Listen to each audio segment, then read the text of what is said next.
Nous abordons aujourd'hui une page fondamentale qui marque le début du livre. Il s'agit de la sourate intitulée « L'ouverture » ou « Al-Fatiha » en arabe. Ce nom n'est pas anodin, car c'est par ce texte que débute le livre sacré par son écriture, et c'est aussi par lui que commence la récitation dans chaque prière. Cette sourate de 7 versets, révélée à la Mecque, s'ouvre sur la formule consacrée « Au nom d'Allah, le miséricordieux, celui qui fait miséricorde ». Il est intéressant de noter que la lecture du Coran est traditionnellement précédée par une formule de protection. Le lecteur cherche refuge auprès de Dieu contre Satan le maudit.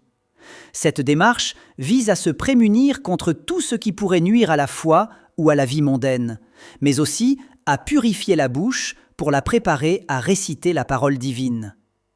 Le texte se poursuit par une louange. Louange à Allah, Seigneur de l'univers. Ici, le terme Seigneur ou Ar-Rab désigne spécifiquement celui qui administre tout ce qu'il possède. Si l'on peut utiliser ce mot pour un humain, comme le seigneur d'une maison, lorsqu'il est employé de manière absolue, il ne s'applique qu'à Dieu. Quant au terme l'univers ou Al-Alamin, il englobe tout ce qui existe en dehors de Dieu. Linguistiquement, ce mot dérive de Al-Alama, qui signifie le signe, car tout ce qui compose l'univers est considéré comme un signe tangible de l'existence et de l'unicité du Créateur. Le verset suivant mentionne le maître du jour de la rétribution. Une nuance de lecture existe ici.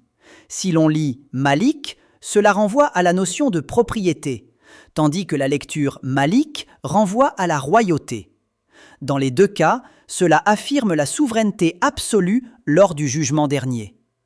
Le cœur de la sourate réside dans le verset « C'est toi seul que nous adorons, et toi seul dont nous implorons l'aide ». La structure de la phrase est très particulière.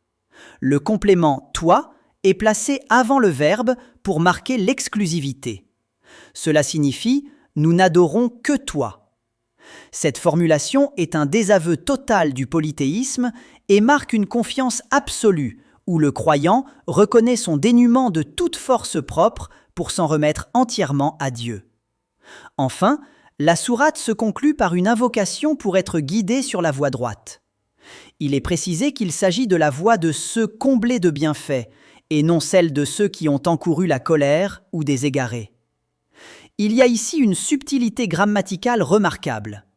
Lorsqu'il est question de bienfaits, la forme est active et attribuée à Dieu.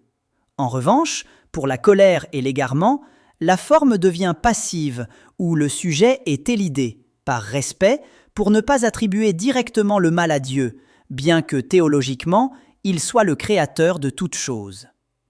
Il est recommandé, après avoir récité cette sourate, de prononcer « Amin », qui signifie « Ô Allah, exauce cette prière ». Mémo contexte.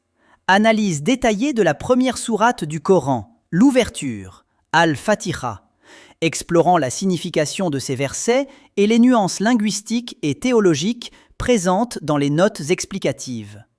À retenir, la sourate Al-Fatiha est la clé d'ouverture du livre et de la prière.